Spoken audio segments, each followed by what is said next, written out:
Hello students. मेरा नाम संदीप मिश्रा है और मैं स्पेशल क्वेश्चंस की सीरीज लेके आया हूँ, स्पेशली ओलंपियाड्स के लिए और जे एडवांस के लिए भी। इसमें अच्छे क्वेश्चंस हैं। प्रॉब्लम तो सारे अच्छे होते हैं, लेकिन वो क्वेश्चन हम सेलेक्ट किए हैं जो कि आपको कुछ कंसेप्ट सिखाएंगे। चलिए स्टार्ट करते हैं। पहला क्वेश्चन आपके लिए ये रहा। ये प्रॉब्लम देखिए इरिडोप का है और फॉर्मल क्वेश्चन वर्डिंग क्या है प्रॉब्लम की। क्वेश्चन ये कह रहा है कि a small disk is placed on inclined plane forming an angle alpha with horizontal and is imparted an initial velocity v naught। ठीक है, इनिशियल वेलोसिटी v naught दिया गया है और find how velocity of the disc depend upon angle phi if the friction coefficient k equal to tan phi. ठीक है, and the initial phi not equal to 0। मतलब कि इनिशियली जो है जो वेलोसिटी था वो ये स्लोप है मान लेते हैं, मतलब कि उसी प्लेन में ही वेलोसिटी दिया गया था। ठीक है, हॉरिजॉन्टल डायरेक्शन में दिया गया था प्लेन से। ठीक है, ये क्वेश्चन है। तो क्वेश्चन देखिए काफ़ी अच्छा क्वेश्चन है और ये जो है काफ़ी कंसेप्चुअल प्रॉब्लम है। तो देखिए क्या करेंगे इसमें। इनिशियल जो वेलोसिटी दिया है वी नॉट जब फाई पाई बाई 2 था, ये एंगल फाई जब पाई बाई 2 था, तो यहाँ से 90 डिग्री मतलब प्लेन के उसी में, जैसे इंक्लाइन प्लेन है तो प्लेन के ग्रेटेस्ट स्लोप के परपेंडिकुलर थ्रो किया गया। ये ग्रेटेस्ट स्लोप है, मतलब जो इंक्लाइन प्लेन का स्लोप है उससे 90 डिग्री पे उसी प्लेन में थ्रो किया गया था। तो फ्रिक्शन इसमें दिया हुआ है, कोफिशिएंट ऑफ फ्रिक्शन म्यू का वैल्यू प्रॉब्लम दे रखा है कितना के, तो इसको हम लोग म्यू बोलते हैं। के से जनरली हम लोग का हैबिट नहीं होता है, तो चलिए के की जगह यहाँ म्यू कर देते हैं, हम इसको म्यू बोलेंगे। ठीक है, तो mu equal to tan alpha दिया हुआ है, अल्फा ये वाला एंगल है। ठीक है, तो होगा क्या कि जब वेलोसिटी देंगे, अगर मान लेते हैं फ्रिक्शन नहीं होता तो क्या होता, फ्रिक्शन नहीं होता तो एक ये पैराबोलिक पाथ पे जाता, क्योंकि इनिशियल वेलोसिटी और एक्सेलरेशन जी साइन अल्फा के बीच एंगल होता है तो ये पैराबोलिक पाथ पे जाता। लेकिन फ्रिक्शन की वजह से ये कर्विलिनियर, ये कर्व पाथ पे जाएगा। ठीक है, तो देखिए करेंगे क्या इसमें। तो हम मान लेते हैं किसी इंस्टेंट पे वेलोसिटी v है, तो अगर वेलोसिटी v है तो जो फ्रिक्शन होगा वो किधर लगेगा, जो फ्रिक्शन होगा वो वेलोसिटी के तो अपोजिट लगेगा। तो जो फ्रिक्शन का डायरेक्शन होगा वो जस्ट अपोजिट टू वेलोसिटी होता है, फ्रिक्शन रिलेटिव मोशन का अपोज करता है। तो ध्यान से देखिए फ्रिक्शन जो आएगा वो वेलोसिटी के अपोजिट आ जाएगा, तो जो फ्रिक्शन का डायरेक्शन देखिए कुछ ऐसा आ जाएगा। ठीक है, तो फ्रिक्शन इधर लगेगा, इधर तो फ्रिक्शन लग जाएगा। और mg का कंपोनेंट जो होगा, तो mg तो प्लेन के लॉन्ग कितना लगेगा, mg साइन अल्फा। ठीक है, और इस mg साइन अल्फा का दो कंपोनेंट आएगा, इसके लॉन्ग आएगा mg sign alpha cos theta, मतलब ये थीटा मान लेते हैं। चलिए इस एंगल को पाई के जगह हम लोग को थीटा, थीटा थोड़ा ज़्यादा अच्छा लगता है देखने में। ठीक है, तो चलिए इस एंगल को फाई की जगह हम थीटा ले लेते हैं। ठीक है, ये थीटा, थीटा वेरिएबल है, इनिशियल थीटा का वैल्यू 90 डिग्री था, बाद में थीटा फाई हो गया। ठीक है, तो ये थीटा, तो mg sign alpha cos theta, और mg का कंपोनेंट इधर क्या होगा, इधर क्या होगा, mg साइन अल्फा जो है वो साइन थीटा हो जाएगा। ठीक है, mg sine alpha sign theta. और फ्रिक्शन का वैल्यू किसके बराबर होगा, फ्रिक्शन का वैल्यू म्यू इंटू एन होगा, और जहां नॉर्मल का वैल्यू कितना होगा, mg कॉस अल्फा के बराबर हो जाएगा। तो फ्रिक्शन कितना हो जाएगा, म्यू mg कॉस अल्फा, और क्वेश्चन में म्यू का वैल्यू कितना दे रखा है बेटा, म्यू का वैल्यू दे रखा है, म्यू का वैल्यू दे रखा है tan अल्फा के बराबर। ठीक है, तो इसका मतलब जो फ्रिक्शन आ जाएगा दैट इक्वल्स टू हो जाएगा tan अल्फा, तो tan alpha sign by cos हो जाएगा। तो म्यू की जगह हम लोग रख देंगे tan alpha into mu G, mu M जी कॉस अल्फा। तो यहाँ से कट जाएगा आपका sine alpha by cos alpha, तो फ्रिक्शन का वैल्यू आ गया आपके एम जी साइन अल्फा के बराबर। ध्यान से देखिए फ्रिक्शन एम जी साइन अल्फा आया, तो इसका मतलब फ्रिक्शन एम जी साइन अल्फा, और इधर के लॉन्ग भी कितना आ रहा था, इस डायरेक्शन भी आपका जो फोर्स आ रहा था वो कितना आ रहा था, इस डायरेक्शन भी एम जी साइन अल्फा कॉस थीटा, और इधर कितना फ्रिक्शन का वैल्यू, फ्रिक्शन का वैल्यू आ गया एम जी साइन अल्फा के बराबर। इसका मतलब है कि टेंजेंट के लॉन्ग देखिए वेलोसिटी जो होगा वो टेंजेंशियल होगा, तो टेंजेंट के लॉन्ग जो वेलोसिटी आया, फोर्स आया एफ टेंजेंशियल, वो कितना आया, तो टेंजेंट के लॉन्ग जो फोर्स आ रहा है F tangential that equals to आ जाएगा एम जी sine alpha cos theta, M जी साइन अल्फा कॉस थीटा, और minus M G sine alpha, क्योंकि फ्रिक्शन किसके इक्वल टू आया, M ji sine that equal to mass into tangential acceleration. इसका मतलब जो tangential acceleration 80 आ जाएगा वो किसके इक्वल टू आ जाएगा, टेंजेंशियल एक्सेलरेशन 80 जो आएगा वो जी साइन अल्फा और कॉस थीटा -1 के इक्वल टू आएगा। अच्छा, ये जो है नेगेटिव आएगा, इसका मतलब ओवरऑल क्या हो जाएगा, ओवरऑल जो एक्सेलरेशन आएगा स्पीड को घटाएगा। तो चलिए इसको हम लोग dv/dt लिख देते हैं, क्योंकि टेंजेंशियल एक्सेलरेशन होता है rate of change of speed. ठीक है, ये हो गया टेंजेंशियल एक्सेलरेशन, जिसको कि हम लोग बोलेंगे dv/dt। ठीक है, ठीक है, तो rate of change of speed होता है। अच्छा, दूसरा देखिए ध्यान से, दूसरा देखिए, हमें पता है कि जो वेलोसिटी होगा, जो वेलोसिटी होगा, अगर इसको एक्स एक्सिस मान लेते हैं हम लोग, ठीक है, तो mg का कंपोनेंट आ रहा है mg sin अल्फा इधर, और x के अपोजिट क्या आएगा, x के अपोजिट फ्रिक्शन का देखिए कंपोनेंट जो x डायरेक्शन में आएगा वो कितना आएगा, तो फ्रिक्शन का कंपोनेंट x इधर जो आएगा वो कितना आ जाएगा, फ्रिक्शन का x कंपोनेंट आएगा, अगर ये थीटा एंगल था, अगर ये थीटा एंगल था तो फ्रिक्शन कंपोनेंट आएगा f cos थीटा। तो अगर हम लोग प्लेन के एक्स एक्सिस के लॉन्ग देखेंगे, एक्स एक्सिस के लॉन्ग देखेंगे तो इक्वेशन ऑफ मोशन क्या बनेगा, mg sin alpha minus friction f cos theta. ठीक है, तो f cos थीटा जो कि किसके इक्वल टू हो जाएगा, तो f cos theta that equals to क्या हो जाएगा, m इंटू ए एक्स हो जाएगा। ठीक है, तो mg sin अल्फा मतलब हम लोग वेलोसिटी का वो कंपोनेंट देखना चाहते हैं जो x डायरेक्शन में हो, एक्स डायरेक्शन मतलब ये वाला जो डायरेक्शन है, एक्स एक्सिस वाला जो डायरेक्शन है। तो mg sin alpha minus friction के जगह क्या रख देंगे, mg sin alpha cos theta that equal to m into A X आया।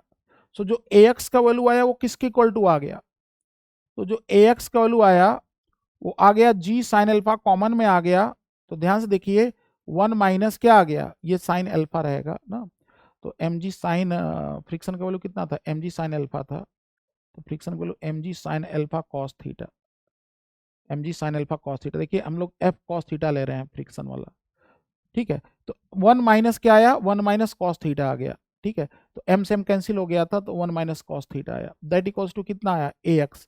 इसका मतलब जो ax, ध्यान से देखिए ये ax किसके इक्वल टू आ गया, at के इक्वल टू, बस direction that equals to minus at आ गया। इसका मतलब जो टेंजेंशियल एक्सेलरेशन है dv/dt ना, तो दैट इक्वल्स टू माइनस, देखिए dv/dt आ रहा है। इसका मतलब जो एक्सेलरेशन का कंपोनेंट है, समझिए बात को, एक्सेलरेशन का जो टेंजेंशियल कंपोनेंट है वो ax के इक्वल टू आ रहा है, बस बस अंतर क्या है, इसका दैट इक्वल्स टू क्या हो जाएगा, दैट इक्वल टू हो जाएगा dvx/dt, dvx/dt।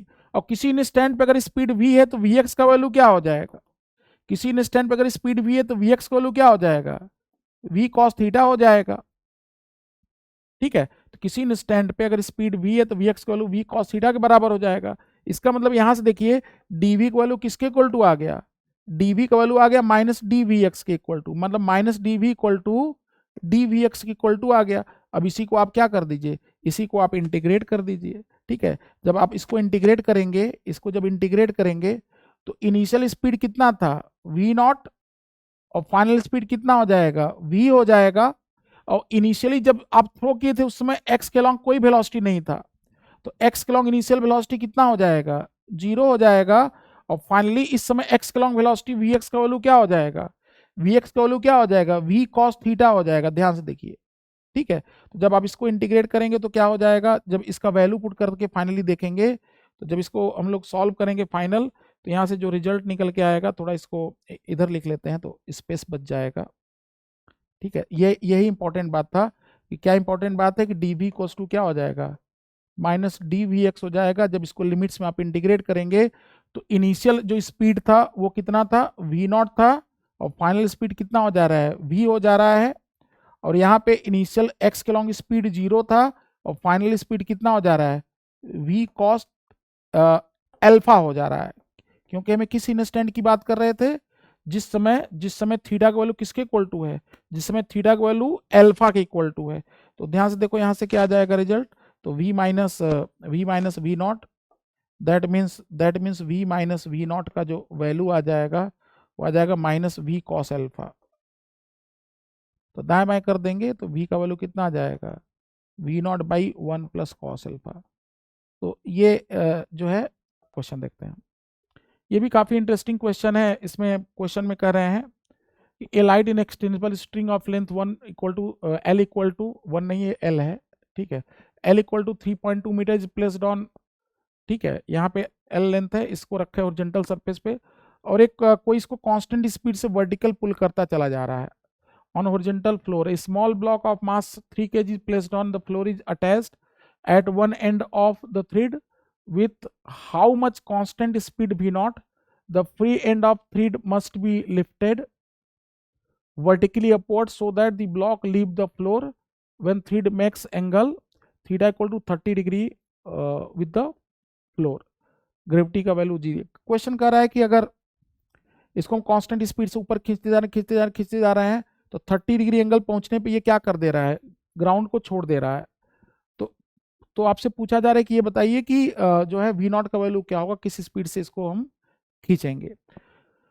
तो इस क्वेश्चन करने के दो तीन तरीके हैं। तो हम लोग इसको सर्कुलर मोशन से भी फिट कर सकते हैं और जनरल मान लेते हैं, कंस्टेंट से भी चलिए कर लेते हैं इसको। ठीक है, तो हम मान लेते हैं कि किसी समय इसका स्पीड जो है v है, अगर ना, तो अगर इसका स्पीड v है, किसका, ब्लॉक का, जिस समय एंगल थीटा है, इसका अगर स्पीड v है से फॉर एग्जांपल, तो स्पीड v और v नॉट में क्या रिलेशन आएगा, कांस्टेंट रिलेशन क्या बोलेगा कि स्ट्रिंग के लॉन्ग वेलोसिटी क्या होना चाहिए, सेम होना चाहिए। तो v का कंपोनेंट इधर कितना आएगा, v का कंपोनेंट इधर आएगा v cos थीटा, और v नॉट का कंपोनेंट इधर कितना आएगा v नॉट साइन थीटा। तो पहली बात कि v cos थीटा किसके इक्वल टू होना चाहिए, v cos थीटा होना चाहिए v नॉट साइन थीटा के इक्वल टू। v cos थीटा must be equal to v नॉट साइन थीटा। ठीक है, एक तो देखो ये कांस्टेंट रिलेशन हमेशा सेटिस्फाई करेगा। और इस ब्लॉक का अगर एफबीडी आप बनाओगे, इस ब्लॉक का एफबीडी बनाओगे किसी समय, तो इस पे फोर्स क्या क्या लगेगा, इस पे जो फोर्स लगेगा टेंशन टी लगेगा, वेट mg लगेगा। कह रहा है ग्राउंड से छोड़ दे, ग्राउंड से छोड़ने का मतलब है कि इधर देखो टी कॉस थीटा किसके इक्वल टू होगा, मास इंटू एक्सेलरेशन के, और टी साइन थीटा अगर ग्राउंड छोड़ दिया तो टी साइन थीटा किसके इक्वल टू हो जाएगा, नॉर्मल जीरो कर देंगे। अगर नॉर्मल जीरो कर देंगे तो टी साइन थीटा किसके इक्वल टू हो जाएगा, T sine theta M G के इक्वल टू हो जाएगा। ठीक है, तो T sine theta equals to M G, T sine theta M G के इक्वल टू हो जाएगा। और अगर इस इक्वेशन को डिफ्रेंशिएट करना है तो v का वैल्यू कितना हो जाएगा, v नॉट टेन थीटा आएगा। तो एक्सेलरेशन a का वैल्यू क्या हो जाएगा, dv बाई डी टी। देखो ध्यान से, यहाँ पे थीटा कांस्टेंट नहीं है, तो थीटा अगर कांस्टेंट नहीं है तो क्या हो जाएगा, टेन थीटा का हो जाएगा सेक स्क्वायर थीटा, और थीटा को हो जाएगा D theta by D T, theta को हो जाएगा D theta by D T. ठीक है, अब कहेंगे यार कि D theta by D T क्या है, तो अब ध्यान से देखो, D theta by D T का मतलब जिस रेट से एंगल बदल रहा है, तो जो स्ट्रिंग किस रेट से घूम रहा है, तो स्ट्रिंग का एंगुलर वेलोसिटी बेसिकली हमें चाहिए, D theta by D T string का चाहिए। तो D theta by D T क्या होगा, ओमेगा के बराबर हो जाएगा। अब समझो ये पॉइंट स्ट्रिंग का ऊपर जा रहा है, तो इसका कंपोनेंट इधर कितना आएगा, वी नॉट का।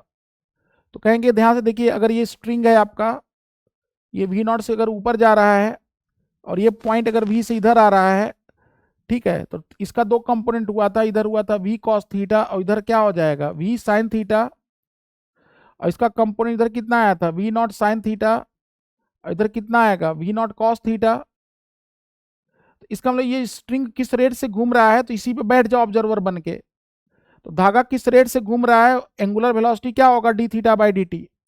तो जो D theta by D T होता है वो होता है velocity of A with respect to B का परपेंडिकुलर कंपोनेंट। पॉइंट ए पे बैठ के बी को देखो या बी से बैठ के ए को देखो, स्ट्रिंग पे बैठ जाओ। इसका मतलब velocity of A with respect to B का कौन सा कंपोनेंट, परपेंडिकुलर कंपोनेंट। तो D theta by D T हो जाएगा velocity of A with respect to B का, क्योंकि परपेंडिकुलर को डिवाइड बाई उनके बीच का डिस्टेंस। इसका मतलब जो D theta by D T हो जाएगा वो किसके बराबर आएगा, वो आ जाएगा ये वाला, देखो वी नॉट कॉस थीटा, मतलब वेलोसिटी का वो कंपोनेंट जो कि इसको रोटेट कराएगा, वो कौन सा कंपोनेंट होगा, वो परपेंडिकुलर कंपोनेंट होगा। तो ये वाला कंपोनेंट होगा वी नॉट कॉस थीटा।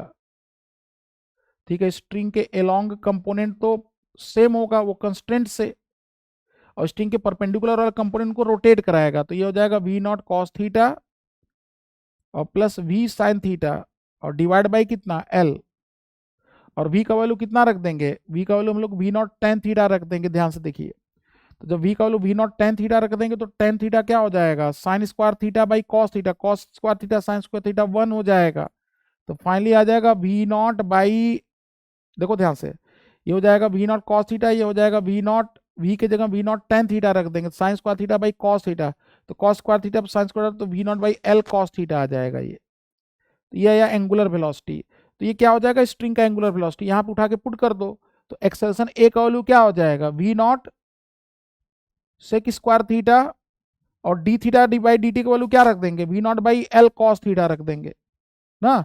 तो इसका मतलब रख देंगे v not by L cos theta, L cos theta क्या हो जाएगा, तो ये सेक क्यूब थीटा हो जाएगा शायद, तो सेक स्क्वायर थीटा पहले से ही है, सेक स्क्वायर थीटा यहाँ पहले से ही है, और v नॉट बाई क्या रख देंगे, v not by cos theta रख देंगे, एल कॉस थीटा। तो इसका मतलब ये जो आ गया वो आ गया v not square by L cos cube theta आ गया, किसका वैल्यू, एक्सेलरेशन ए का। जैसे इसका पूछे कि एक्सेलरेशन ए क्या होगा तो ये होगा।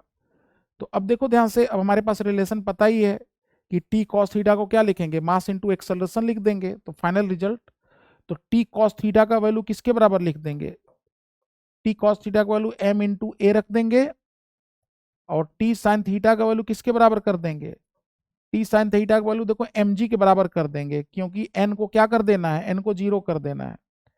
तो यहां से क्या आ जाएगा, टेन थीटा का वैल्यू जी बाई ए आ जाएगा। चलिए अगले पेज पे लिखते हैं, तो टेन थीटा का यहाँ वैल्यू आ जाएगा जी बाई ए के बराबर, तो sine theta by cos theta का जो वैल्यू आ जाएगा जी बाई, और ए कितना था, ए हम लोग देखे थे यहाँ पे, ए का वैल्यू था v naught square by L cos cube theta, a का वैल्यू था v naught square by L cos cube theta, तो यहाँ पे कॉस क्यूब थीटा हो जाएगा ऊपर की तरफ मल्टीप्लाई। तो देखो यही फाइनल रिलेशन आ रहा है, तो वी नॉट स्क्वायर का वैल्यू आ गया जी एल कॉस के पावर 4 थीटा बाई क्या, साइन थीटा, ठीक है। तो वी नॉट का वैल्यू आ जाएगा कॉस स्क्वायर थीटा, देखिए ब्रैकेट के बाहर चला आएगा, अंडर रूट लेने पे सर अंडर रूट के बाहर चला आएगा, और g L by sine theta आ गया, यही आंसर है इस क्वेश्चन का, ठीक है। तो जब वैल्यू आप उठा के पुट कर देंगे, थीटा का वैल्यू 30 डिग्री दिया है, तो वी नॉट का वैल्यू क्या हो जाएगा, 30 डिग्री का क्या हो जाएगा, 3/4 साइन कॉस स्क्वायर थीटा, और जी एल का वैल्यू 10 इंटू लेंथ का वैल्यू 3.2 दिया है, और साइन थीटा का वैल्यू क्या 1/2, तो यहाँ पे क्या हो जाएगा, 2 से मल्टीप्लाई हो जाएगा, तो 6.4 अंडर रूट, तो 3/4 इंटू 8, तो फाइनल आंसर क्या आया, 6 मीटर पर सेकेंड इस क्वेश्चन का आंसर हो गया ना। तो ये काफ़ी मतलब इंटरेस्टिंग क्वेश्चन था, ठीक है, ठीक है, काफ़ी पॉपुलर क्वेश्चन है। इसको कैसे करते हैं, ऐसे करते हैं। इस क्वेश्चन को करने का एक अप्रोच और है बेटा, इस क्वेश्चन को एक अप्रोच से और कर सकते हैं।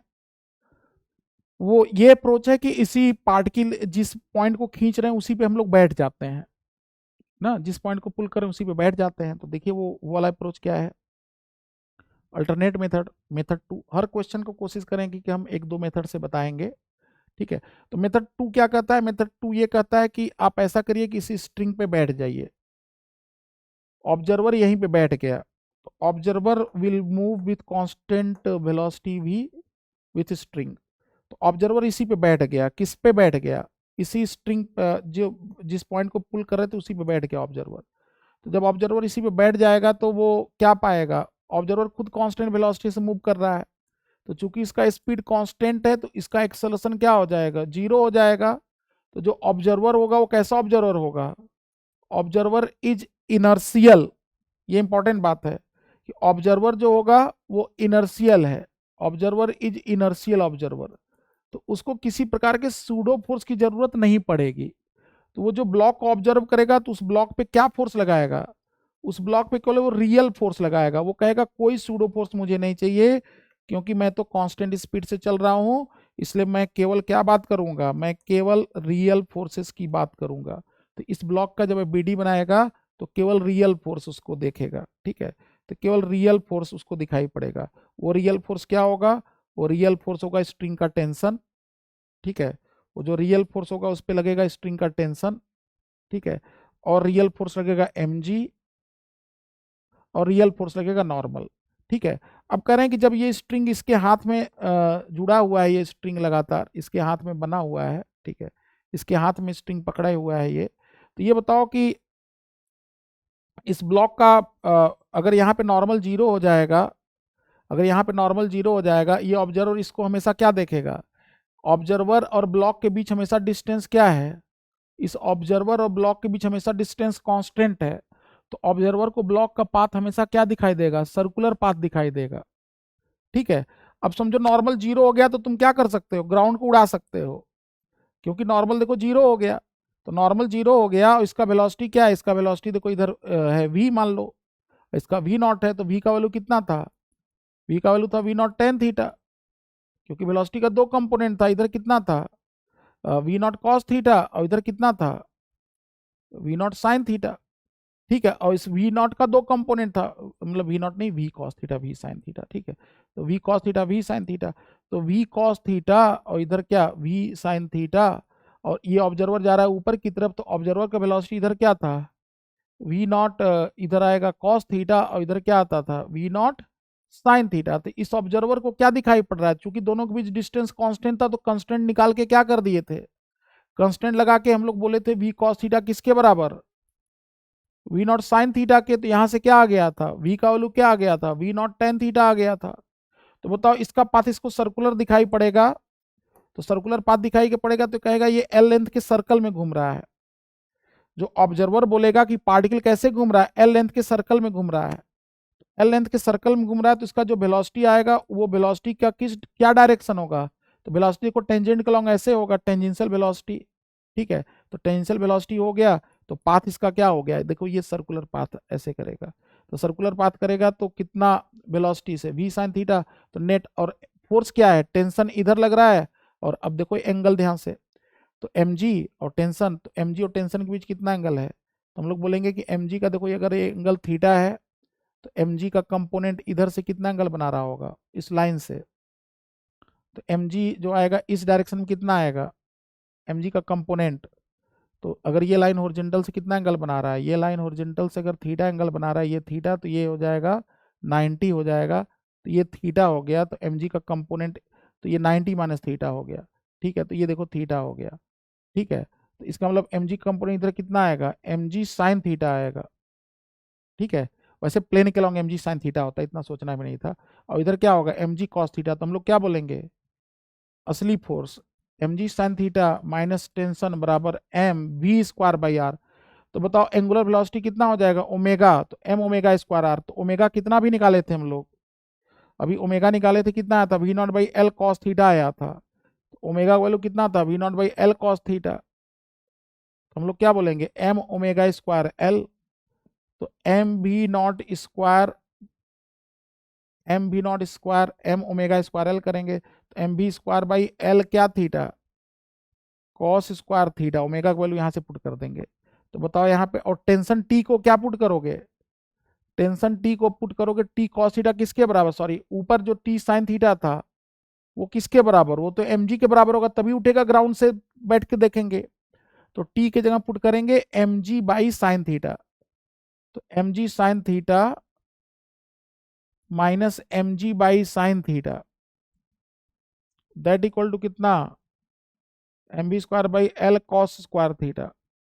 ठीक है, अब देखो यहाँ से sine square theta minus one ना, तो एम जी साइन थीटा, तो sine square theta minus M G sine theta, उल्टा लिख दिए थे हमें, t minus M g, net force toward centre होता है ना, तो t minus M G sine theta लिखना चाहिए था।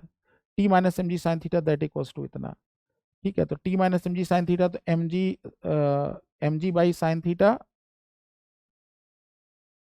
Minus M G sine theta that equals to इतना देखो आ रहा है। ठीक है, दैट इक्वल्स टू इतना आ रहा है। तो ये एम जी कॉस क्या हो जाएगा? साइन स्क्वायर थीटा, वन में साइन स्क्वायर थीटा क्या होता है? Cos square theta.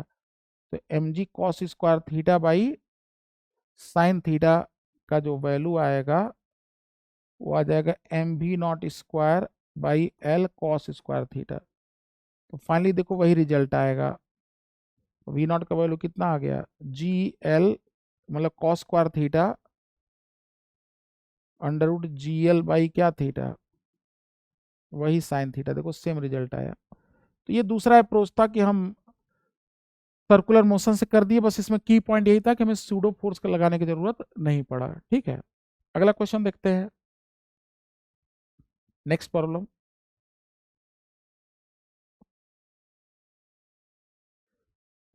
अच्छा, तो इसको हम अगले पेज पे करके, ठीक है। देखो नेक्स्ट क्वेश्चन क्या है, ये भी ये क्वेश्चन है, पॉपुलर क्वेश्चन है ये भी काफी। कह रहा है कि यहाँ पे एक डिस्क रोटेट कर रहा है, डिस्क ऑफ रेडियस और inclined at angle theta with the horizontal is evenly covered with a thin layer of sand. The coefficient of friction between sand and the disk is mu. The disk is rotated about central और axis of symmetry with gradual, धीरे धीरे omega बढ़ा रहे हैं। तो धीरे धीरे omega बढ़ा रहे हैं तो सेंट्रीफ्यूगल फोर्स की वजह से क्या हो जाएगा, डिस्क पे जो बालू है वो फेंकाता जाएगा ना, बाहर की तरफ थ्रो हो जाएगा, थ्रो आउट। तो कह रहे हैं कि टेंजेंशियल एक्सेलरेशन नेग्लेक्ट कर देना है। What is the angular velocity of the disk when neta fraction of the sand has fallen of the disk? मतलब नीटा फ्रैक्शन डिस्क से बाहर चला जाए। देखो यही सैंड बचा हुआ है, मतलब ये जो सैंड बचा हुआ है वो कुछ कुछ सर्टेन रीजन में ही बचा हुआ है। जो सैंड का एरिया है वो कुछ ऐसा है, मान लेते हैं कि चलो मान लो लाल बालू कर देते हैं ना, ऐसा कुछ, ठीक है। तो इस प्रकार से मान लेते हैं ये जो सैंड है मान लेते हैं पिंक, पिंकिश कलर का, ठीक। तो इतने पोर्शन में आपका जो है वो सैंड जो है बचा हुआ है, ठीक है। बाकी पोर्शन उड़ गया, ठीक है। तो बाकी पोर्शन मान लेते हैं गायब हो गया, ठीक है। तो पूछ रहे हैं कि ये बताओ कि जो है कि क्या होगा ओमेगा का वैल्यू, ठीक है। तो ऐसा करते हैं कि जब इसको रोटेट कराएंगे तो क्या होगा, जब इसको हम रोटेट कराएंगे, क्वेश्चन देख लो एक बार। जब इसको रोटेट कराएंगे तो इसके अंदर के सारे पार्टिकल हैं, इसके इस जो पिंक कलर दिख रहा है इसके अंदर के सारे जो सैंड पार्टिकल हैं और बाहर के सैंड पार्टिकल उड़ गए। तो अगर ये सैंड पार्टिकल्स हैं, ये सारे सैंड पार्टिकल हैं, तो पूछ रहा है कि किस ओमेगा पे जो है नीटा फ्रैक्शन उड़ जाएगा, नीटा फ्रैक्शन उड़ जाएगा। तो अगर ये रेडियस आर है मान लेते हैं, टोटल कैपिटल आर था, तो जो आर है वो नीटा क्या बोल रहा है, नीटा फ्रैक्शन जो है क्या बोल रहा है कि sand has fallen the disk when नीटा फ्रैक्शन है सैंड, नीटा हट गया तो कितना बचा, 1 माइनस नीटा बचा, मतलब 1 minus eta into pi R square, 1 minus eta into pi capital R equal to pi small R square, क्योंकि जो बचा है 1 माइनस नीटा बचा हुआ है ना। जैसे अगर 10% उड़ गया तो 90% बचा है, तो वही बात। इसका स्मॉल आर का वैल्यू क्या हो जाएगा, आर 1 माइनस नीटा का अंडर रूट आ जाएगा। एक तो ये बात, ठीक है। दूसरी बात यह है कि अब जो सैंड पार्टिकल्स हैं वो सबसे ज्यादा फ्रिक्शन किस पे लग रहा है, एकदम किनारे वाले पे। इसी पार्टिकल को पकड़ लेते हैं, चलो इसी पार्टिकल को पकड़ पकड़ के इसी का बीडी बना दो, ठीक है। इसी पार्ट को पकड़ के बीडी बना दो, तो इसका मतलब नेट फोर्स टुवर्ड सेंटर क्या आएगा, नेट फोर्स टुवर्ड सेंटर जो आएगा वो फ्रिक्शन ही बचा रहा होगा इसको, ठीक है। तो अब देखो बाहर की तरफ क्या लगेगा, बाहर की तरफ लगेगा जो फोर्स वो नीचे की तरफ प्लेन के लॉन्ग कितना लगेगा, mg साइन थीटा लगेगा, ठीक है। और प्लेन के इधर क्या लगेगा, फ्रिक्शन लगेगा। और फ्रिक्शन का वैल्यू किसके बराबर, म्यू एन के बराबर कर देंगे, मैक्सिमम कर देंगे, ठीक है। तो हम लोग बोलेंगे कि अच्छा अगर इसको सेंट्रीफ्यूगल से करना है तो बाहर एम होगा स्क्वायर, या अगर नेट फोर्स टुवर्ड सेंटर देखना है तो हम लोग क्या बोलेंगे, F minus M G sine theta that equals to कितना, एम ओमेगा स्क्वायर आर। और जब जितना ज्यादा ओमेगा होगा उतना ज्यादा फ्रिक्शन लगेगा, तो फ्रिक्शन का मैक्सिमम वैल्यू क्या कर देंगे, म्यू एम जी कॉस थीटा कर देंगे, क्योंकि सबसे बाहर वाले पे सबसे ज्यादा फ्रिक्शन लग रहा होगा। तो mu M ji cos theta minus M G sine theta that equal to M omega square, R की जगह क्या पुट करेंगे, आर की जगह पुट करेंगे आर 1 माइनस नीटा का अंडर रूट पुट कर देंगे।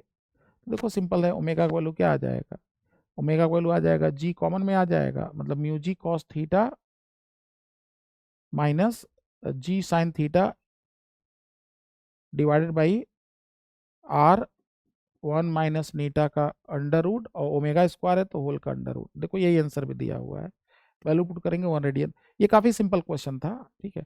बस इसमें यही सोचना था कि सबसे ज्यादा फ्रिक्शन कहाँ लगेगा, वो सबसे बाहर वाले पे लगेगा, क्योंकि उसके बाहर का जो सैंड है वो तो भाग चुका है, ठीक है। अंदर वाले पे कम लगेगा क्योंकि छोटे रेडियस में कम फोर्स चाहिए, ठीक है। ये आसान क्वेश्चन था, ठीक है, अगला क्वेश्चन देखते हैं। ये देखिए काफी इंटरेस्टिंग क्वेश्चन है।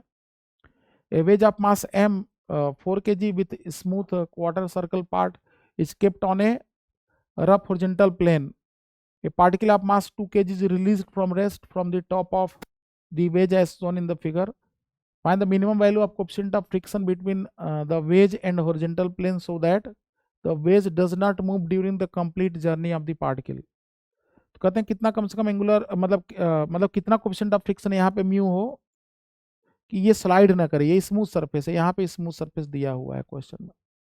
ठीक है, यहाँ पे कोई फ्रिक्शन नहीं है, स्मूथ है। ठीक है, तो कैसे करेंगे सोचते हैं जरा इसको। ठीक है, तो हम लोग ये बोलेंगे कि अगर किसी ने स्टैंड पे मान लेते हैं कि ये जो है यहाँ पे थीटा एंगल पे आ चुका है मान लो। ठीक है, क्वार्टर सर्किल है, तो मान लो कि वर्टिकल से किसी समय थीटा एंगल पे ये पहुंच चुका है ये ब्लॉक। ठीक है, थीटा एंगल पे पहुंच चुका है। जब ये थीटा एंगल पे यहाँ से पहुंच चुका होगा तो इसमें कितना नीचे आया होगा, आर कॉस थीटा।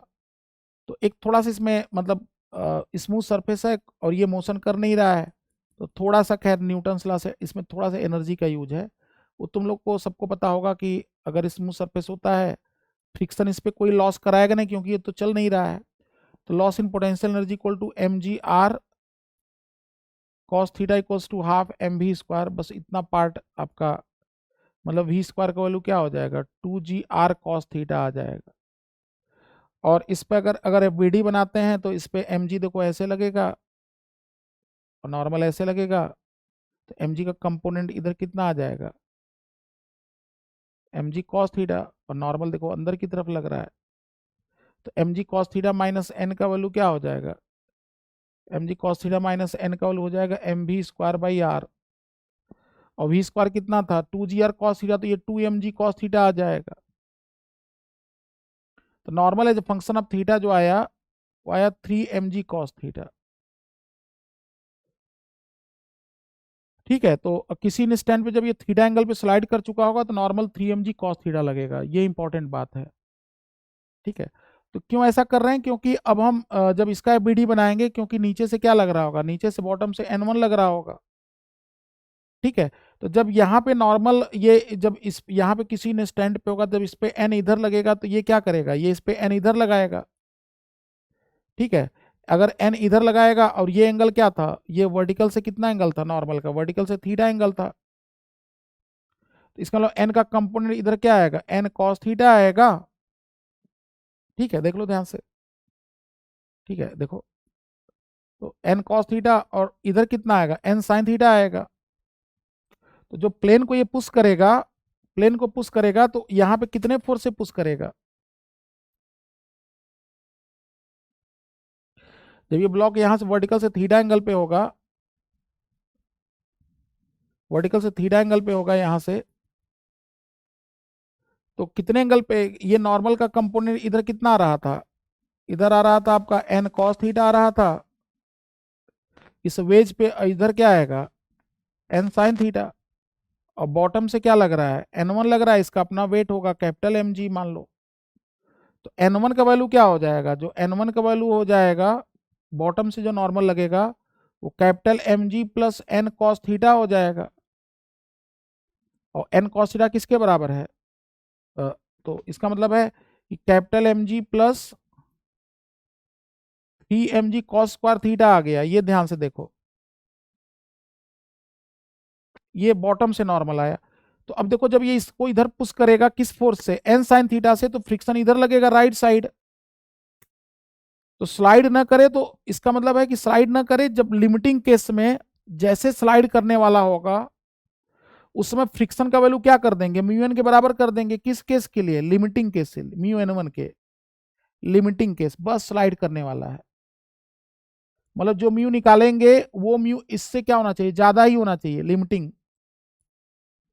तो लिमिटिंग केस में हम लोग बोलेंगे फ्रिक्शन का जो वैल्यू आएगा, लिमिटिंग इक्विलिब्रियम फ्रिक्शन का वैल्यू म्यू एन बराबर कर देंगे। तो बताओ एन अभी इक्विलिब्रियम है, तो एन साइन थीटा किसके बराबर, mu N one. N sine theta का वैल्यू किससे छोटा होना चाहिए, म्यू एन वन से छोटा होना चाहिए। नो स्लाइड के लिए।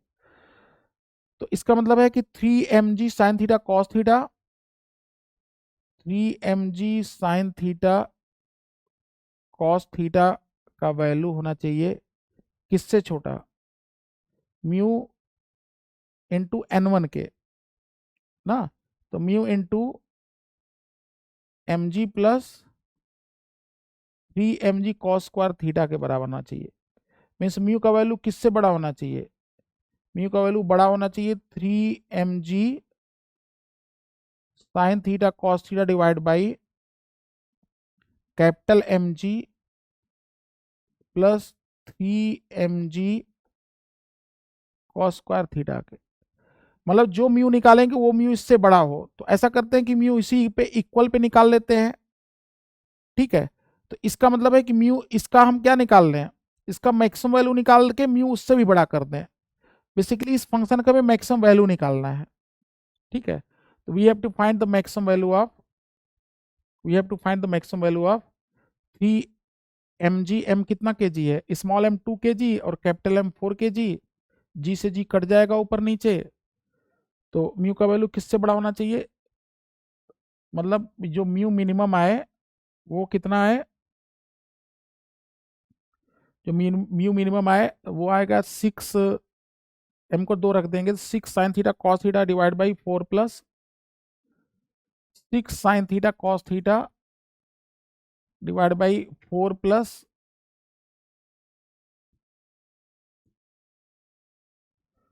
4 plus 6 cos square theta, 4 plus 6 cos square theta. तो इसको मिनिमम करना है। तो इसका मतलब कि म्यू मिनिमम भी क्या हो, मिनिमम इसके लिए ये चीज क्या होना चाहिए, ये चीज मैक्सिमम होना चाहिए। मतलब म्यू का जो मिनिमम वैल्यू हो वो कम से कम इससे बड़ा हो। इसका मतलब इसका मैक्सिमम वैल्यू निकाल के क्या कर दें, म्यू को उससे बड़ा कर दें। तो इसका मैक्सिमम कैसे निकलेगा, D by D theta of this should be 0। तो D by D theta of D 6 sign theta cos theta divide by 4 plus cos square theta को क्या कर देंगे, 0 कर देंगे। तो देख लो ध्यान से, डिनोमिनेटर, ठीक है। तो डिनोमिनेटर इंटू डी बाई, ऐसा करते हैं ऊपर नीचे 4 प्लस कॉस स्क्वायर थीटा था, कॉस स्क्वायर थीटा नहीं 6 कॉस स्क्वायर थीटा है, 4 प्लस 6 कॉस स्क्वायर थीटा। तो यहाँ पे 6 आएगा, ठीक है। तो इसका मतलब ऊपर नीचे 6 से डिवाइड कर दो, तो ऊपर नीचे 6 से डिवाइड कर दो तो क्या हो जाएगा, ऊपर नीचे 6 से डिवाइड कर देंगे तो साइन थीटा कॉस थीटा और divide by cos square theta plus 2/3। तो डिनोमिनेटर देखो ध्यान से, डिनोमिनेटर इंटू इसका डिफ्रेंसिएशन क्या होता है, sine theta cos theta sine square theta minus cos square theta, sine square theta minus cos square theta, और minus numerator into d by D x और डिनोमिनेटर। तो माइनस न्यूमरेटर करेंगे तो क्या हो जाएगा, इक्वल टू में हो जाएगा। और इसका डिफ्रेंसिएशन कॉस स्क्वायर थीटा का क्या होगा, cos minus cos theta into minus sine theta, ठीक है। तो minus sine -2 sine theta cos theta आ जाएगा, ठीक है, -2 साइन थीटा कॉस थीटा आ जाएगा, सही है। तो कॉस स्क्वायर थीटा का कॉस का क्या हो जाएगा, minus sine cos theta into minus sine theta minus cos theta into, यही आ गया देखो, ठीक है। तो जब इसको ओपन कर दोगे सॉल्व करोगे तो टेन देख लेते हैं क्या आता है वैल्यू। तो cos square theta sine square theta cos square theta sine square theta, तो हो जाएगा -2 cos square sine square theta, और यहाँ से क्या आ जाएगा cos square theta sine square theta. तो दाएं बाएं कर देंगे तो क्या हो जाएगा, दाएं बाएं कर देंगे तो माइनस कॉस, सॉल्व करोगे तो सॉल्व करके देखना टेन थीटा का वैल्यू जो आएगा वो आ जाएगा टेन स्क्वायर थीटा 5/2 आ जाता है, ठीक है। इसको सॉल्व करने के बाद डी बाई डी थीटा को 0 करने के बाद टेन थीटा 5/2 मतलब टेन थीटा रूट 5/2 आ जाता है। तो वहां से क्या आ जाएगा, वहां से हमें साइन थीटा पता चल जाएगा, कॉस थीटा पता चल जाएगा, ठीक है। साइन थीटा पता चल जाएगा, कॉस थीटा पता चल जाएगा, देखो √5 और ये हो जाएगा √2। तो साइन थीटा का वैल्यू क्या हो जाएगा, जो साइन थीटा हो जाएगा √5/7 हो जाएगा और कॉस थीटा हो जाएगा √2/7। जब ये वैल्यू उठा के पुट करेंगे यहाँ पे ये वैल्यू यहाँ पे उठा के पुट करेंगे तो जो म्यू का वैल्यू आएगा मिनिमम वो आ जाएगा 6 साइन थीटा कॉस थीटा, मतलब 6 × 5 × 2, 6 × 5 × 2/7 और इनटू क्या आ जाएगा नीचे कॉस स्क्वायर थीटा प्लस 2/3, मतलब ये आ जाएगा तुम्हारा 6 और ये 4 प्लस, तो ये आ जाएगा 4 प्लस कॉस स्क्वायर थीटा तो 2/7। ठीक है, तो 30 गुणे ये 60 और बटे कितना, ये आ जाएगा 28 और प्लस 14 40।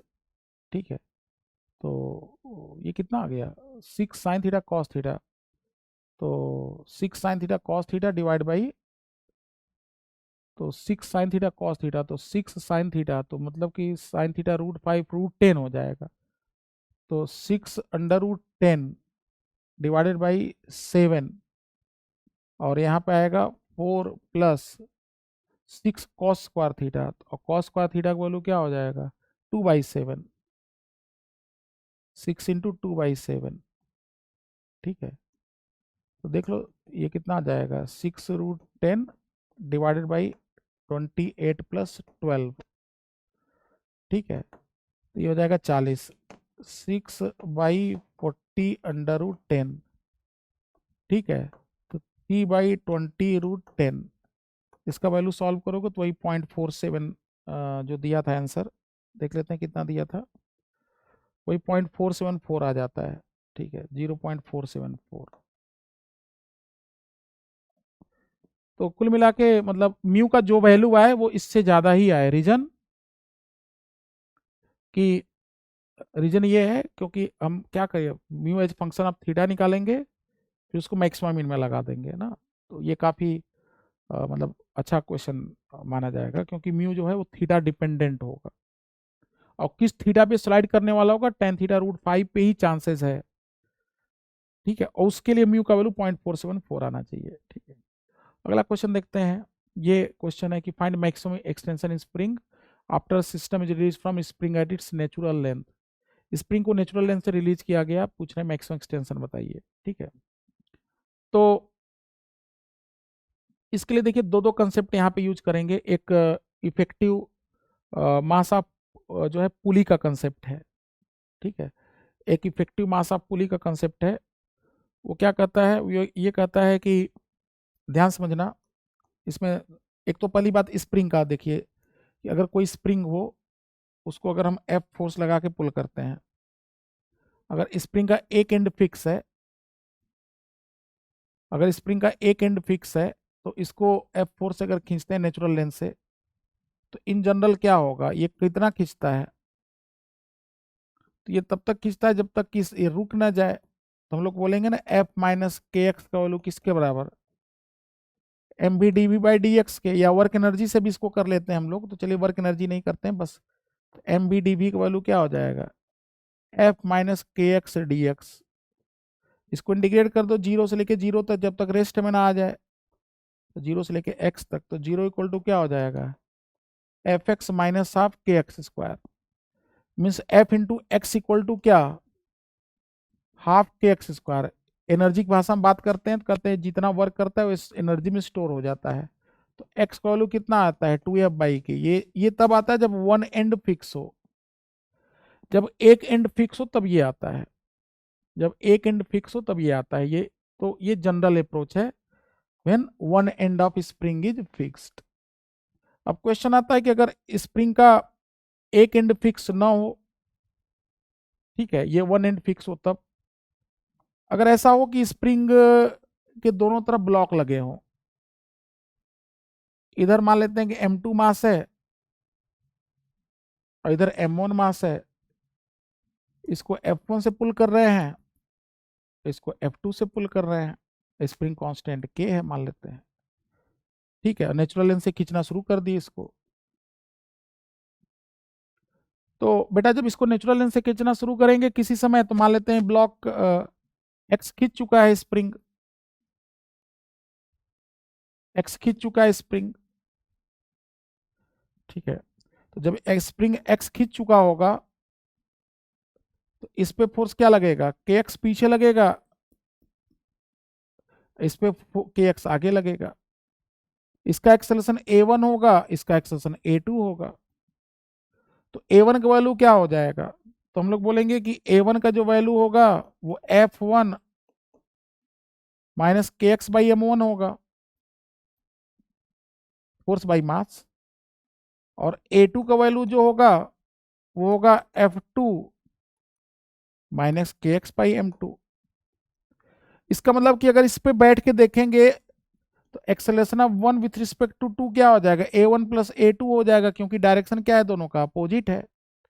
तो acceleration of one with respect to two जो आ जाएगा वो आ जाएगा f1 by m1 plus f2 by m2 minus के 1 by m1 plus 1 by m2 into x. और इसी को हम लोग क्या बोल देंगे, इसी को बोल देंगे v relative into D we relative by D T D X, V D we by D x.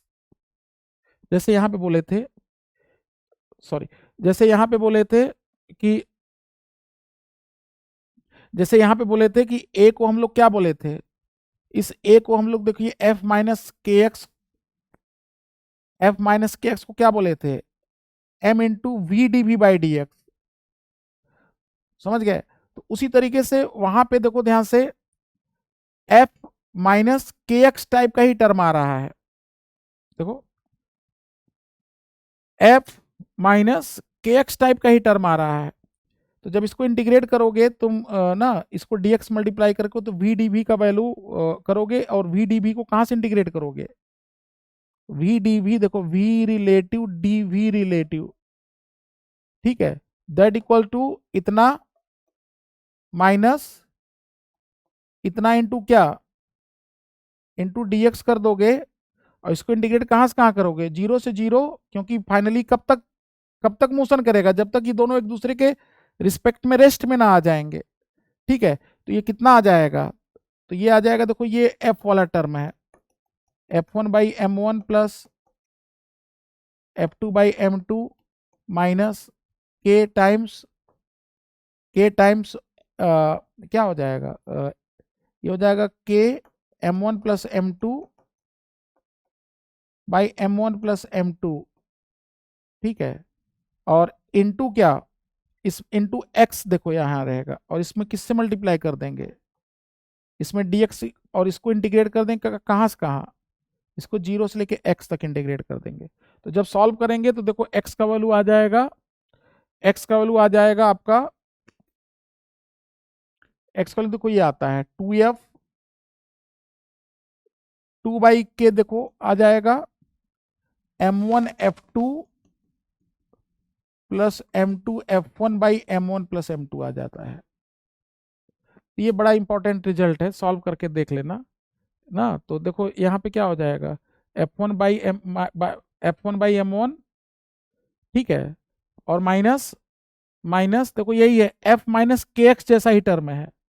तो 2f बाई के करेंगे तो देखो ये f हो गया इतना, जब 2f बाई के करेंगे देखो ये f हो गया और ये k हो गया एक तरीके से। तो f माइनस के एक्स जैसा ही आ रहा, तो 2f बाई के करोगे तो यही आ जाएगा 2 बाई के m1 f2 plus f2 m1 by m1 plus m2।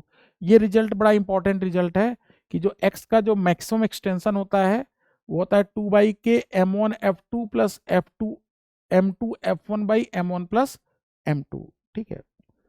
तो ये कई लोग इसको सेंटर ऑफ मास से बताते हैं, देखो हम इसको न्यूटन्स लॉ से बता दिए, ठीक है। अब कहते हैं कि फिर इस प्रॉब्लम में इसका क्या यूज है, इस प्रॉब्लम में इसका क्या एप्लीकेशन है। एक तो देखो ये कंसेप्ट इस प्रॉब्लम में यूज करेंगे, दूसरा कंसेप्ट यूज करेंगे effective mass of pulley, effective mass of pulley का कंसेप्ट ना, effective mass of pulley.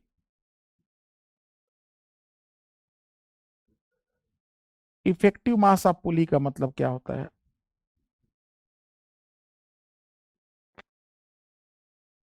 Effective mass of pulley का मतलब ये होता है कि अगर मान लेते हैं कोई एक सिस्टम है पुली का, ठीक है, और यहाँ पे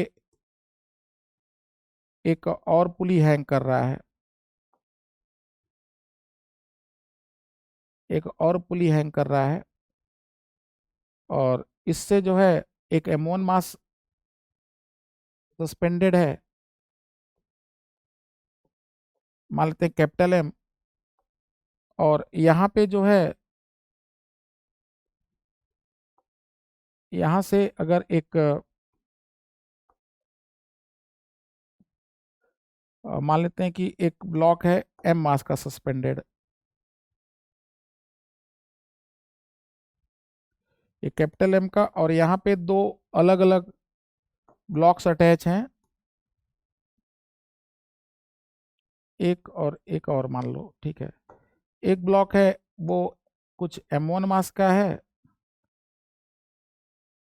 और एक ब्लॉक कुछ M2 मास का है,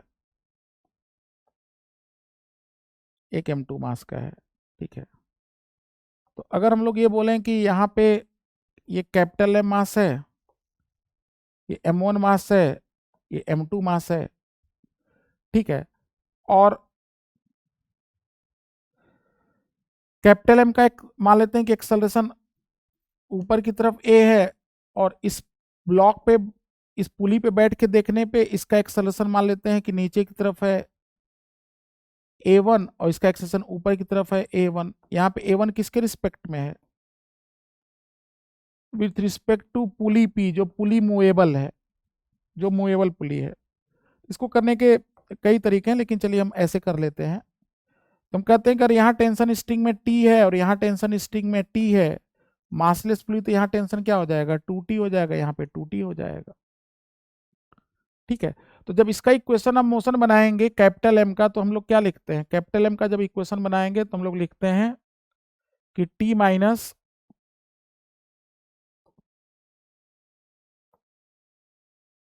2T minus capital M G equal to MA लिखते हैं, और ये तो कैपिटल M का है। और M1 के लिए इक्वेशन बनाएंगे तब क्या बनाएंगे? अब देखो M1 का जो मोशन होगा वो ऊपर T, नीचे M1G, और यहाँ T और नीचे क्या? M2G। अब A1 ऊपर, और ये पूरा पुली खुद कितने से गिर रहा है? A से नीचे गिर रहा है, तो नेट इसका ऊपर की तरफ क्या हो जाएगा? T minus M1G equal to M into A1 minus A हो जाएगा, क्योंकि क्वेश्चन में क्या बोला था? A1 जो था वो किसके रिस्पेक्ट में था? पुली के रिस्पेक्ट में था। देखो A1 was acceleration with respect to pulley. इस पुली पे बैठ के देखने पे इसका एक्सेलरेशन क्या दिखाई पड़ रहा है? A1 दिखाई पड़ रहा है। बात समझ में आया? तो ग्राउंड रिस्पेक्ट में क्या हो जाएगा? A1 माइनस, और इसका क्या हो जाएगा? जुड़ जाएगा। तो M2 के लिए क्या इक्वेशन लिखेंगे? M2 के लिए लिखेंगे, M2 के लिए लिखेंगे M2G minus T equal to M2 into A1 plus A। और जानते हो जब तीनों इक्वेशन सॉल्व करोगे तो ये रिजल्ट आ जाता है। रिजल्ट क्या आता है? रिजल्ट आता है, रिजल्ट देखो ये आ जाता है 4M1 M2, इसको अलग कलर से लिख रहे हैं जिससे कि रिजल्ट याद रहे। A इक्वल टू आता है 4M1 M2 by M1 plus M2 minus capital M divided by 4M1 M2 by M1 plus M2 ना, और प्लस कैपिटल M ना, प्लस कैपिटल M ना, कैपिटल M, या इसको चलो इस जो भी कहो, ठीक है, द इंटू जी। तो ये देखो क्या रिजल्ट वैसे ही नहीं है जैसे कि हम लोग कहते हैं इधर M डैश मास होता, अगर मान लो M डैश होता, अगर इफेक्टिव मास इस पॉइंट पे इसकी जगह क्या लटका दें? अगर M डैश मास लटका दें तो एक्सेलरेशन क्या हो जाएगा पुली का? पुली अगर M डैश मास का होता, M dash is effective mass of pulley ना, इफेक्टिव मास अगर पुली का हो जाए, अगर पुली का इफेक्टिव मास अगर M डैश हो जाए, मतलब इन सबको हटा के अगर यहाँ M डैश लटका दें, पार्टिकल बना दें पुली को, तो एक्सेलरेशन A डैश का वैल्यू क्या हो जाएगा? M dash minus M by M dash plus M into g हो जाएगा। क्योंकि ये ऊपर जा रहा है, इसका मतलब एम डैश बड़ा है, तो इसका मतलब एम डैश यहाँ का वैल्यू क्या हो गया, एम डैश का वैल्यू हो गया 4m1m2 by m1 plus m2। तो ये बड़ा इंपॉर्टेंट रिजल्ट है एटवुड मशीन का। बड़े बड़े प्रॉब्लम एक एक लाइन में सॉल्व हो जाता है इफेक्टिव मास टेक्निक से। ठीक है, बड़े बड़े प्रॉब्लम एक एक लाइन में सॉल्व हो जाते हैं। इसका मतलब कोई भी क्वेश्चन तुम एक लाइन में सॉल्व करोगे। जैसे एग्जांपल के तौर पे, फॉर एग्जांपल अगर हम आपसे बोले, ध्यान समझो, कि अगर यहाँ पे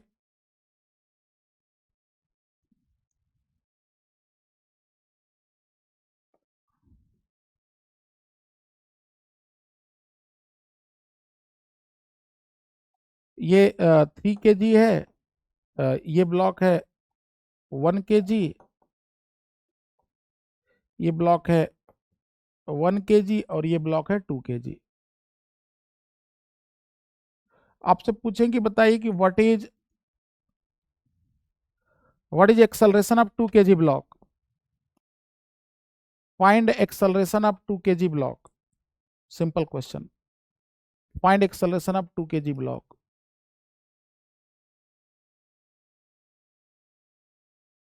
ये सिंपल सा क्वेश्चन है मान लो।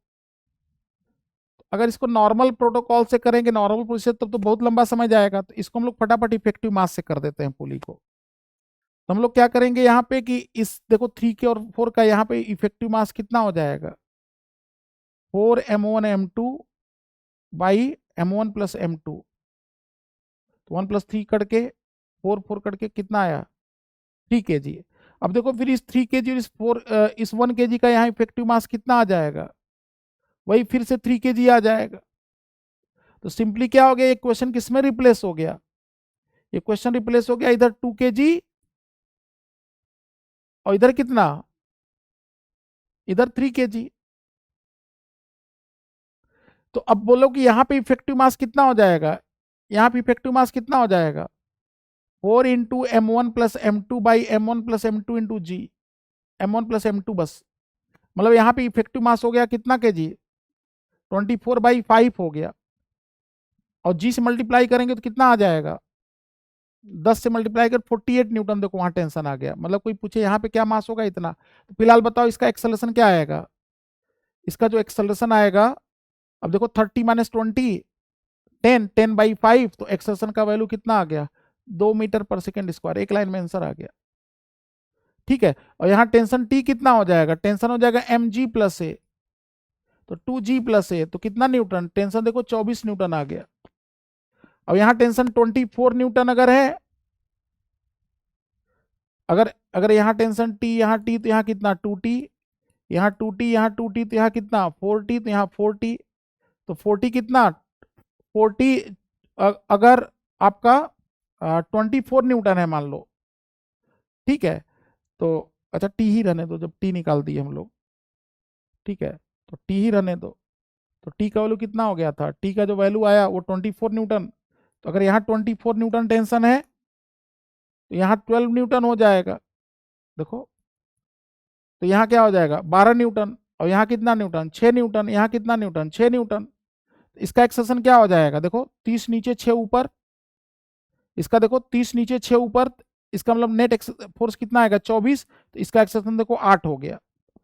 इसका क्या होगा 10 नीचे 6 ऊपर, तो इसका एक्सेशन देखो 4 हो गया। इसका देखो 12 न्यूटन था और 1 kg है 10, तो इसका एक्सेशन क्या होगा देखो 2 हो गया।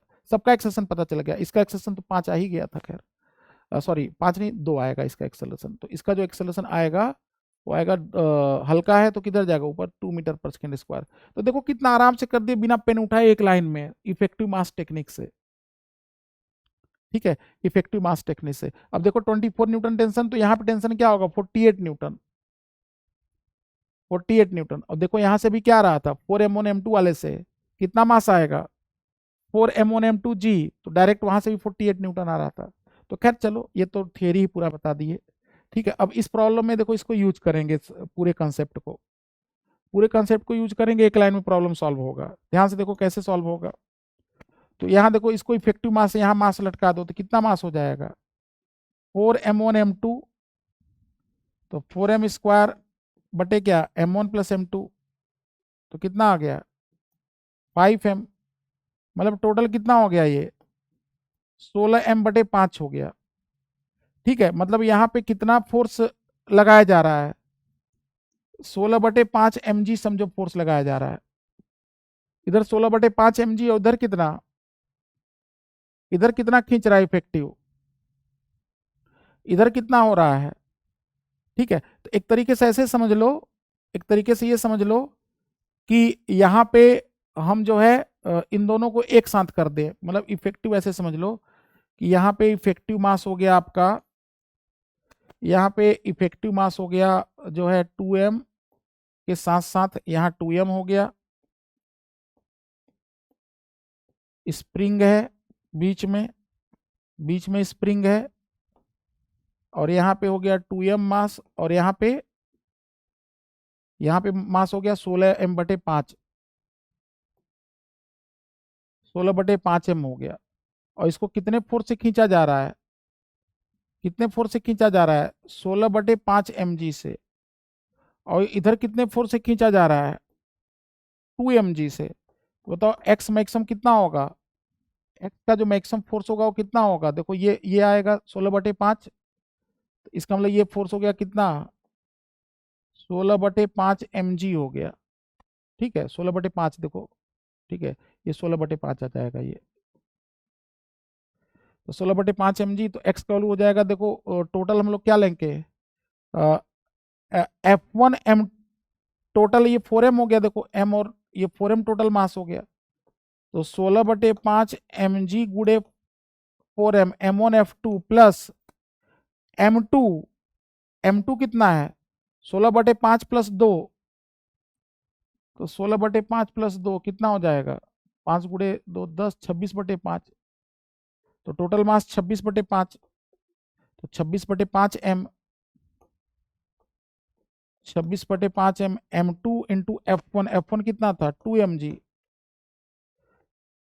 और डिवाइड बाई कितना 2/k भी रहेगा, खैर 2/k था, तो x का वैल्यू कितना आएगा 2/k m1F2 plus F2m1/m1 plus m2, तो m1 प्लस m2 कितना 4m, देखो 2m कितना मास है, गड़बड़ कर दिए क्या, नहीं सही है, तो 4m और प्लस दूसरा मास कितना था 26/5m, देख लो ये आंसर है, जो भी आ जाए, जो भी आ जाए आंसर, तो डी दिया तो हो सकता है यही आ रहा हो, 23 आएगा क्या नीचे, 20 और 26 कितना होगा 20, 5 गुड़े 4 20 और 26 46, 46 का आधा 23 लग रहा है, कुछ 23 ही टाइप का आएगा, देखो यही आंसर है। मतलब तरीका समझो, ये एक इंपॉर्टेंट कंसेप्ट सीखना है, और दूसरा इंपॉर्टेंट कंसेप्ट ये सीखना है, अदरवाइज उस क्वेश्चन को करने में नानी याद आ जाएगी। ठीक है, हम नहीं चाहते कि ऐसा हो किसी के साथ। ठीक है, यहाँ देखो अगला क्वेश्चन, अगला क्वेश्चन पूछ रहे हैं कि uniform rope of length l is held motionless on frictionless radius r. ठीक है, रेडियस आर का है, तो स्मॉल आर अच्छा नहीं लगता हमें, तो इसको कैपिटल आर कर देते हैं, स्मॉल आर थोड़ा सा खराब लगता है। ठीक है, तो रेडियस स्मॉल आर की जगह इसको चलो कैपिटल आर कर दिए। ठीक है, तो आंसर में भी हो सकता है कैपिटल आर चेंज हो जाए। ठीक है, फाइंड वेयर द रो, अब कर रहे हैं कि अगर the hemisphere is made the hemisphere is made immobile by, अच्छा ऐसा दिया हुआ है, find where the rope, find where on the rope maximum tensile force is developed immediately after the rope is released, जैसे ही रोप को छोड़ेंगे वैसे ही क्या टेंशन होगा।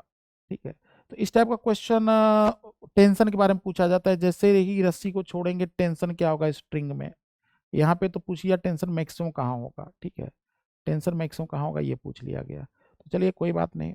ठीक है, तो जब भी इस टाइप क्वेश्चन, इसमें भी आपको एक कंसेप्ट बता देते हैं, जब भी इस टाइप क्वेश्चन आए किसी वर्टिकल स्मूथ सरफेस पे कोई रस्सी ऐसे रखा है, किसी भी वर्टिकल सरफेस पे, स्फेयर ही नहीं, देखो तुम लोगों को एक जनरल टेक्निक सिखा रहा है, किसी भी कर्व सरफेस पे, अगर ये कोई कर्व सरफेस है वर्टिकल, ये मान लो कि ये मार्बल का पत्थर का ये वर्टिकल ऐसे ट्रैक बना हुआ है, इस पे एक जो है रस्सी ऐसे रखा हुआ है मान लो। ठीक है, एक रस्सी चलिए ऐसे रखा हुआ है, अब पूछें कि इस रस्सी को छोड़ देंगे तो रस्सी का एक्सेलरेशन क्या होगा, इस रस्सी को छोड़ देंगे तो रस्सी का एक्सेलरेशन क्या होगा, मान लीजिए यही क्वेश्चन पूछ दिया हमसे, ठीक है। Find acceleration of rope just it is released ना, रस्सी का एक्सेलरेशन बताइए जैसे इसको छोड़ दिया जाए।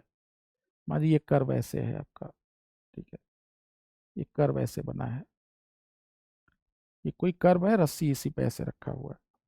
तो हम लोग कहते क्या है कि मान लेते हैं कि यहाँ से एक छोटा सा पोर्शन ले लेते हैं, ध्यान समझिए, एक छोटा सा पोर्शन ले लेंगे इसका, एक बहुत ही छोटा सा एलिमेंट ले लिए, ठीक है, एक छोटा सा एलिमेंट ले लिए, एकदम छोटा सा। तो इस जब छोटा सा इसका एलिमेंट ले लेंगे ना, तो इसी का एक छोटा सा पार्ट ले लिए, जो कि यहाँ से थीटा एंगल मान लेते हैं, बहुत छोटा सा एंगल डी थीटा सबटेंड कर रहा है मान लेते हैं थीटा एंगल पे, ठीक है। तो अगर यहाँ से थीटा, अगर ये मान लेते हैं ये कर्व या ये जो है ये यहाँ से थीटा एंगल अगर बना रहा है, इसका टेंजेंट यहाँ से मान लो थीटा एंगल बना रहा है, तो अगर ये टेंजेंट अगर थीटा एंगल बना रहा हो और एक बहुत छोटा सा पार्ट ले लेते हैं, इसको डीएम चलिए बोल देते हैं ना, इसको हम डीएम बोल देते हैं कि ये जो छोटा सा पोर्शन है सेंटर पे मान लेते हैं कि कुछ मतलब ये डीएम मास का है। तो अगर डीएम का कंपोनेंट देखेंगे तो नीचे क्या लगेगा, डीएमजी लगेगा। तो डीएमजी का कंपोनेंट इधर डीएमजी कॉस थीटा, इधर क्या आ जाएगा, डीएमजी साइन थीटा आ जाएगा, ठीक है। तो इस पोर्शन को अगर हम लोग कट करते हैं तो इसका देखो यहाँ टेंशन टी है, ठीक है, और यहाँ पे थोड़ा सा मान लेते हैं टी प्लस डी टी हो गया, और नीचे की तरफ कितना है, डीएमजी साइन थीटा है मान लेते हैं। और जैसे ही छोड़ेंगे इसमें क्या आ जाएगा, कुछ एक्सलरेशन आ जाएगा, ध्यान से देखिए, कुछ एक्सलरेशन आ जाएगा। और ये कितने लेंथ का है, अगर डीएल लेंथ का है मान लेते हैं, तो डीएम का वैल्यू क्या हो जाएगा, लेमडा इंटू डीएल हो जाएगा। लेमडा मास पर यूनिट लेंथ है मान लेते हैं, lambda is mass per unit length मान लेते हैं, तो डीएम का वैल्यू लेमडा इंटू डीएल हो जाएगा।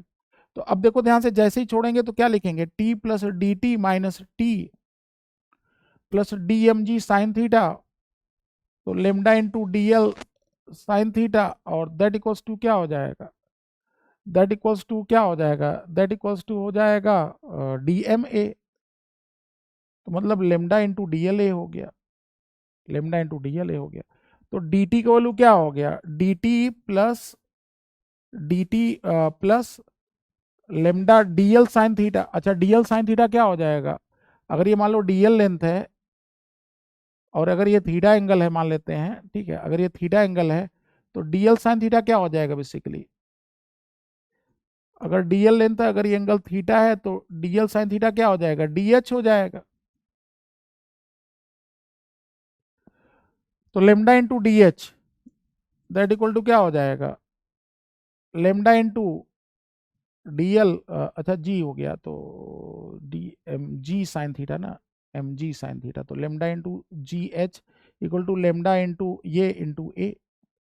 तो अब इसको इंटीग्रेट कर दो दोनों तरफ, तो देखो अगर इसको पूरा इंटीग्रेट करेंगे तो पॉइंट ए पे देखो टेंशन जीरो होता है, फ्री एंड पे टेंशन जीरो होता है, पॉइंट बी पे भी टेंशन क्या होगा, पॉइंट बी पे भी टेंशन जीरो होता है।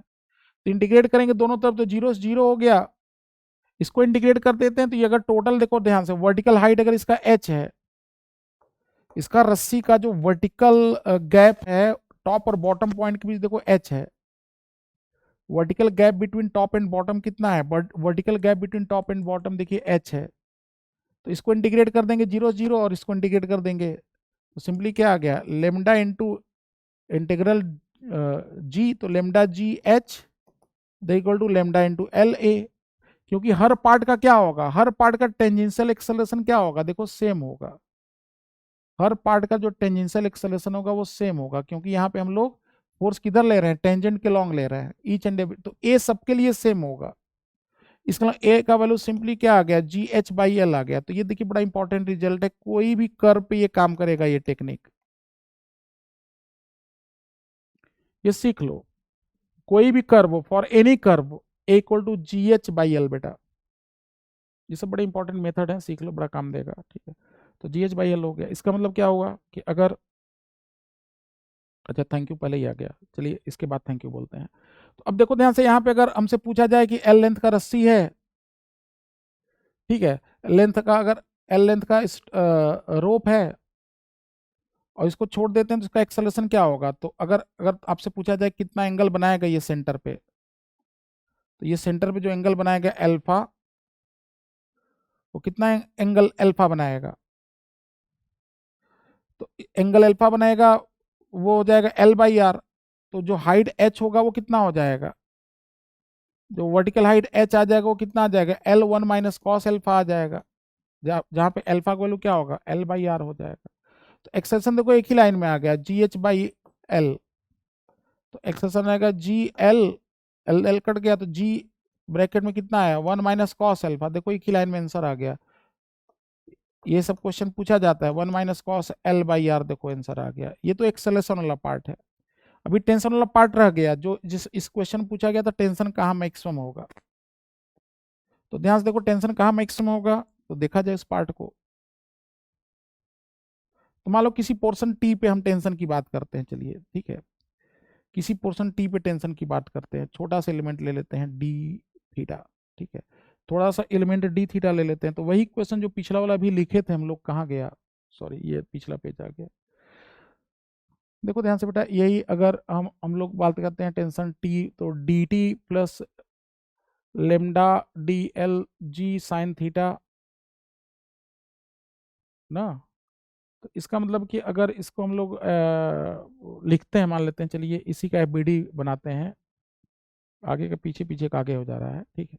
तो मान लो अगर टेंशन यहाँ पे टी अगर है, मान लेते हैं छोटे से पार्ट का एलिमेंट एफ बनाते हैं, तो क्या लिखेंगे, t d t plus d m जी साइन थीटा, क्योंकि ये एंगल थीटा है अगर, तो ये हो जाएगा डी एम जी। तो अगर ये एंगल थीटा तो इधर कॉस थीटा, इधर साइन थीटा आएगा, सही है, ठीक है। तो d t plus d m ji sine theta that equals to d m a, इस पोर्शन का एफ बी डी। तो डी टी का वैल्यू कितना आ जाएगा, डी टी का वैल्यू आ जाएगा d m into a minus g sine theta, a minus g sine theta, ठीक है। अच्छा डीएम का वैल्यू क्या हो जाएगा,